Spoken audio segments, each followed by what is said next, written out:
welcome, bienvenue, benvenuti, bienvenue donc à tous et à toutes pour une vidéo où je vais vous présenter une autre BD.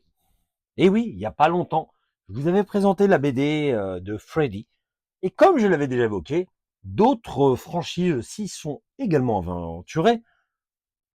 Et celle-ci est Massacre à la tronçonneuse, Texas Chainsaw Massacre. Voilà, alors là, par contre, je trouve qu'on est plus dans l'univers de Marcus Nispel, le remake de 2003. Je sais pas ce que vous en pensez, mais visuellement, j'ai l'impression de me sentir plus près du film 2003 que du film de Toby Hooper. Après, ça veut rien dire. Hein. Bon, quoi qu'il en soit, je vous fais découvrir un petit peu ce qu'il en est. Encore une fois, ça vient de chez Panini. Hein. Voilà. Le fameux cuistot. Voilà.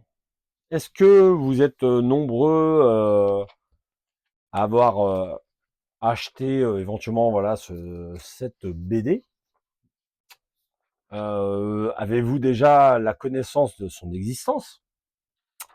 Bon, on va découvrir ça ensemble. Hein.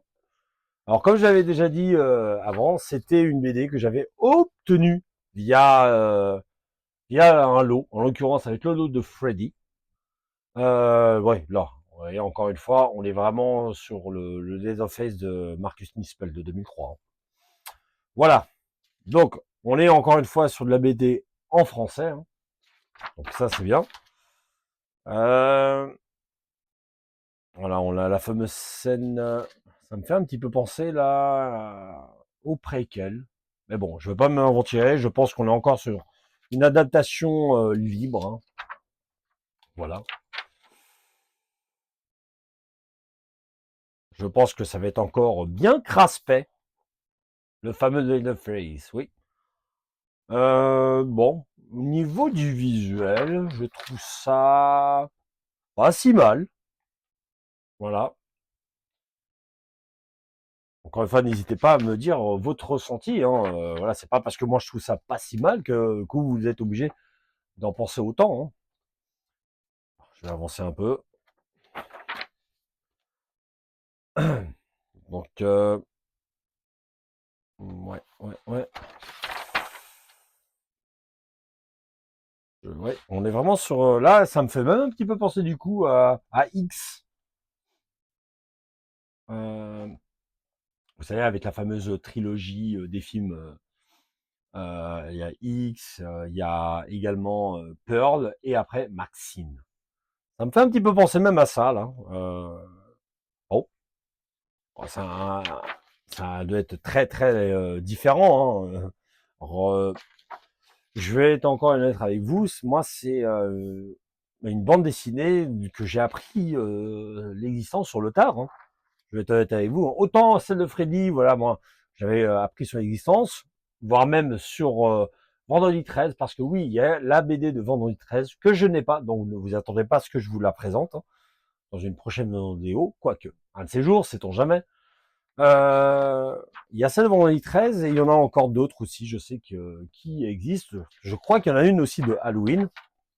Mais bon, après, voilà, il y a des personnes qui n'hésiteront pas à en parler un petit peu plus, qui sait dans les commentaires. Voilà. Bon, ce qui est bien, c'est que j'évite